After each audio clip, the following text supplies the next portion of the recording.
está aí, o marreco foi pego. Então, ontem, Sérgio Moro foi depor no Tribunal Regional Eleitoral lá do Paraná.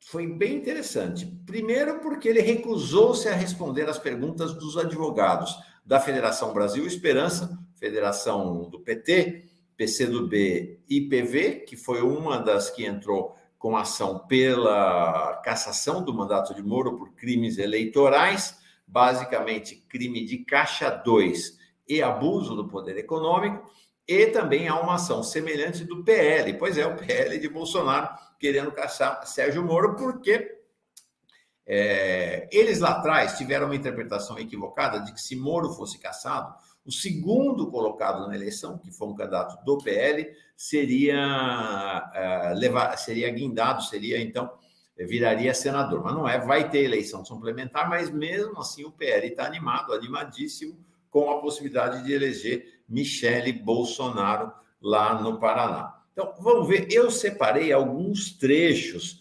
Um dos aspectos centrais deste processo é a contratação de Luiz Felipe... Opa, perdão. Tá aqui, olha aqui, essa imagem é muito interessante. O Moro já está começando a procurar o mandato dele. Um dos aspectos centrais dessa ação é a contratação do advogado Luiz Felipe Cunha. Olha o escândalo. Não é um advogado, era o suplente do Moro, estava na chapa do Moro. Ele contratou o suplente dele para ser advogado, para prestar assessoria jurídica à candidatura dele pela União Brasil. Só que é o seguinte, o cara que recebeu 1 milhão e não tem qualquer experiência em direito eleitoral. É realmente um grande escândalo. Nós já falamos aqui o que ele aprontou. Esse foi um dos escândalos, um dos casos. O que ele aprontou aqui já tinha levado à cassação em 2019 da então senadora Selma Arruda, que é uma juíza, que nem ele, uma ex-juíza, que nem ele, conhecida lá no Mato Grosso como Moro de Saias, né? Tão criminosa quanto Sérgio Moro, já tinha sido cassada pelo mesmo motivo. Aí ele vai lá depor. Não responde a nenhuma pergunta incômoda dos advogados. Responde só as perguntas do juiz e do Ministério Público. Tudo pergunta de amigo, tá? Não lembra nem um pouco aqueles interrogatórios que Moro fazia na 13ª Vara, inclusive contra Lula. Tudo numa boa, e o cara se enrolou, o cara se comprometeu todo. Nós vamos ver isto. a Cristina Falasco tirando sarro, que o Moro conseguiu unir PT e PL. Pois é. Pois é. Enquanto você fala, Mauro. Fala. Enquanto você fala, chegou um novo membro aqui, é o Tair Azevedo. Seja muito bem-vindo à nossa Pós-TV Fórum. É isso aí. Vamos em frente, então. Eu separei primeiro esse trecho do depoimento que ele fala exatamente da contratação desse advogado que era suplente dele. E vocês vão ver mais adiante, o juiz até pergunta, mas por que ele contratou? Se ele era da chapa, ele podia prestar serviço para a chapa, não precisava ser contratado. É uma condição da legislação eleitoral. Quando alguém está na chapa, você pode fazer doação à campanha através da prestação do seu serviço profissional. Vamos ver o que ele fala da contratação. O Senado por São Paulo. Ok, senador, vamos lá. Isso foi em março de 22, dia 30 de março, se não falei a memória. Como é que surgiu a contratação dos seus, então, não era suplente, evidentemente, Luiz Felipe, para fazer aquela assessoria jurídica ao União Brasil? Como é que surgiu aquela contratação? O Luiz Felipe, ele é advogado, tá? Ele foi contratado já na época ali do Podemos para prestar serviços jurídicos ao Podemos e para ajudar a estruturar aquela pré-candidatura presencial. Depois do União Brasil, eu indiquei, né, o Luiz Felipe, juntamente também com o Gustavo Guedes, que fizeram trabalhos em conjuntos. Se for examinar os autos, doutor, existe esse contrato, mas existem as peças que foram produzidas e os trabalhos foram prestados não somente para mim, mas para vários pré-candidatos, né, parlamentares, inclusive, do União Brasil, e foram prestados serviços igualmente ao próprio partido. Agora, era importante, né, para mim, ter, dentre as pessoas que prestavam serviços jurídicos, e esses serviços jurídicos foram muito utilizados, inclusive lá na própria ação do TRE,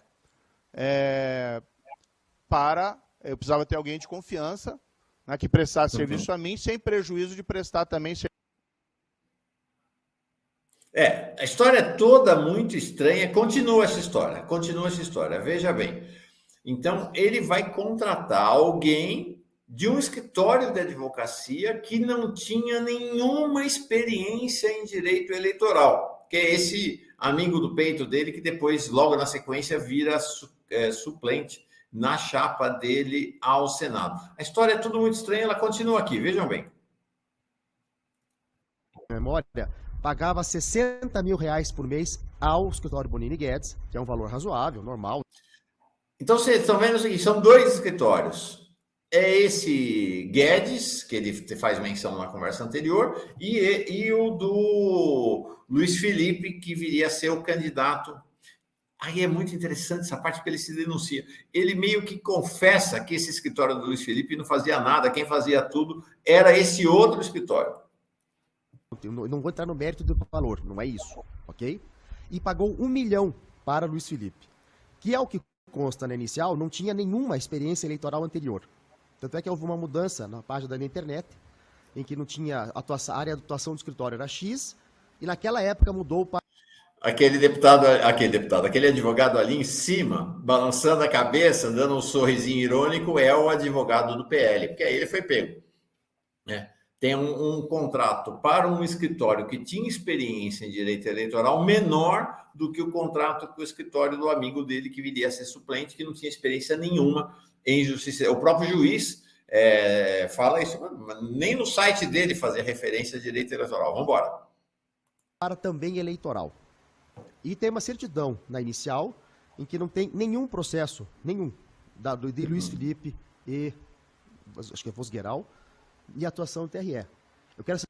Estão vendo? A cara do advogado do PL lá é impagável, né? O juiz falando, eu não tenho histórico de nenhuma ação eleitoral desse Luiz Felipe na história do escritório dele, na história dele como advogado. É muito, muito cara de, como está dizendo aqui o Arnaldo Carvalho, esse cara é muito cara de pau, muito cara de pau. Vamos ver, continua.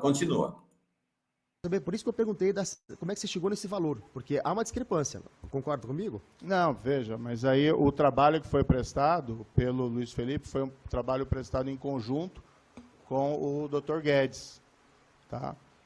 E esse serviço que foi prestado tinha o serviço que era direcionado a mim e tinha o serviço que era direcionado a outros candidatos e ao próprio partido. Inclusive tem peças, né, salvo engano isso está nos autos, que são assinadas em conjunto, pareceres, escritos pelos dois. Havia uma questão aqui, eu não queria entrar nesse detalhe, havia uma questão pessoal, tá? Porque no passado o Dr. Guedes havia advogado num processo contra o presidente do partido, o União Brasil. Tá.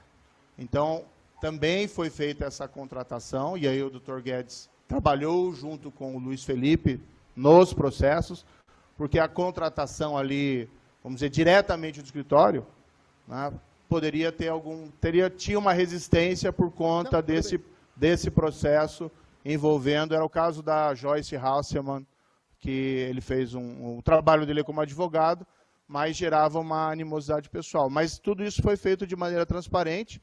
Você diz que é tudo enrolado? Não, de fato, o cara não sabia. Aí tinha o Guedes que ia ajudar, mas porque tinha uma coisa que esse escritório desse Guedes tinha feito uma ação contra o presidente do partido, e aí, então, ou seja, é tudo feito à margem da lei, né? Olha, como tinha lá uma incompatibilidade, contratou-se. O que ele está dizendo é que esse amigo dele que virou suplente, esse Luiz Felipe, que não tinha nenhuma experiência, teria sido testa de ferro do outro escritório, que era quem de fato fazia o trabalho. É muito chocante mesmo. Quanto mais mexe, né, mais a gente quanto mais se mexe nesse assunto, mais você percebe que é uma rede de corrupção, né?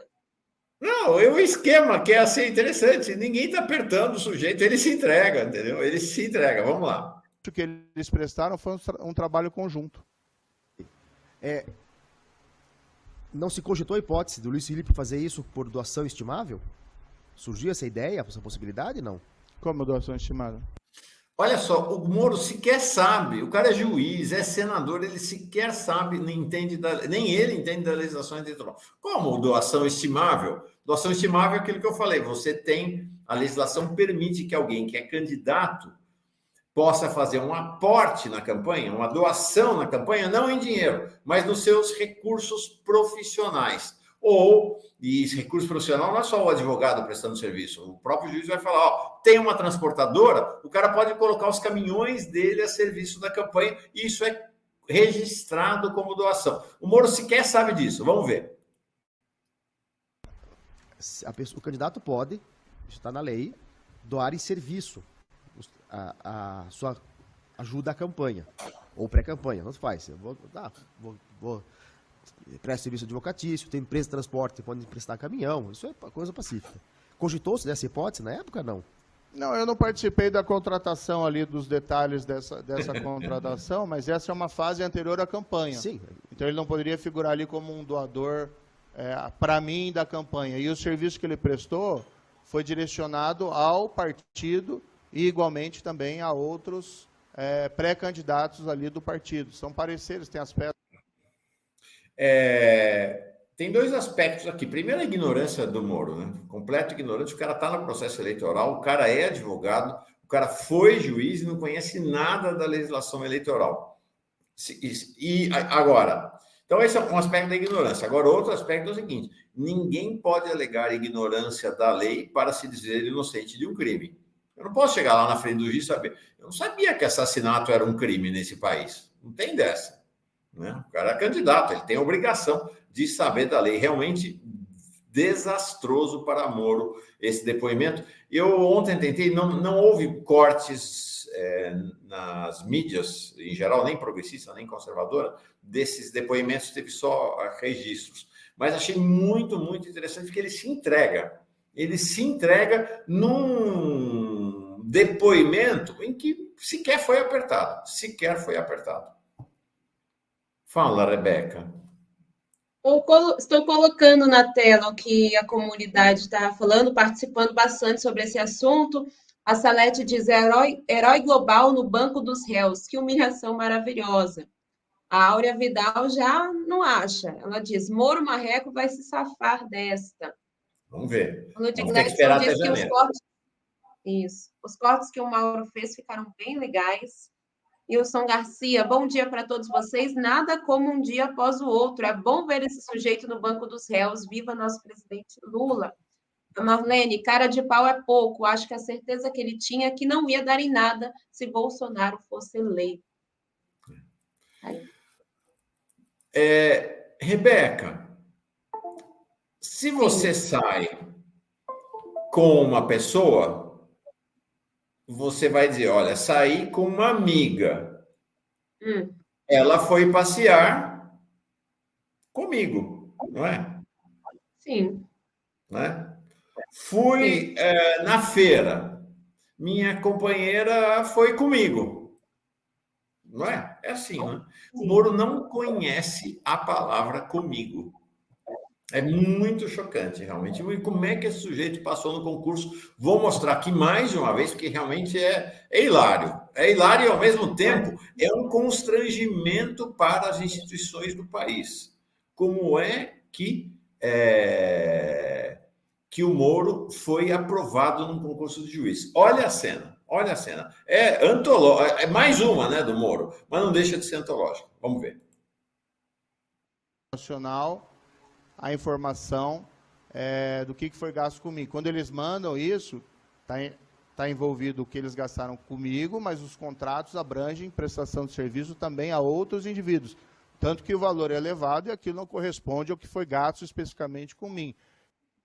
Com mim. O que foi gasto comigo, ele até usa comigo no meio da frase, né?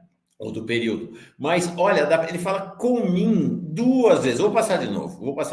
Vamos lá, vamos ver de novo, porque realmente é impressionante. É impressionante. O sujeito é de uma ignorância sem tamanho. Vamos lá. Comim com vocês. Moro Comim. Pedido à União Brasil Nacional a informação do que foi gasto comigo. Quando eles mandam isso...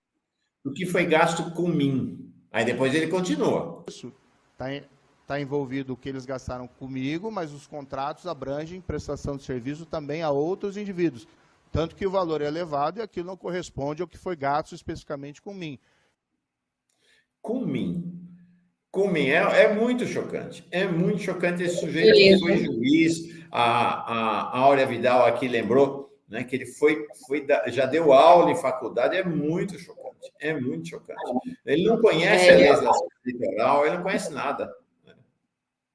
Não, isso mostra como ele estava também nitidamente nervoso, né, com esse depoimento. Tanto é que ninguém apertou e ele já se entregou, como você já disse aqui para a gente. É visível o nervosismo dele. Os advogados da federação, liderada pelo PT, que estavam lá que estavam lá, consideraram desastroso para Moro o depoimento. O advogado do PL também considerou desastroso o depoimento. Veja o que falou na saída do depoimento o advogado do PT, Luiz Eduardo Pittini. Vamos ver aqui. Temos decepcionado por não ter respondido, ser recusado a responder os questionamentos que nós tínhamos. Nós tínhamos preparado mais de 200 perguntas para ser feitas a ele em relação a esse processo. Vamos ficar sem as respostas, mas para nós não faz diferença porque a questão está muito demonstrada nos autos, está muito comprovado, tem muito documentos que ele mesmo assinou, comprovando o caráter eleitoral dessa defesa de pré-campanha.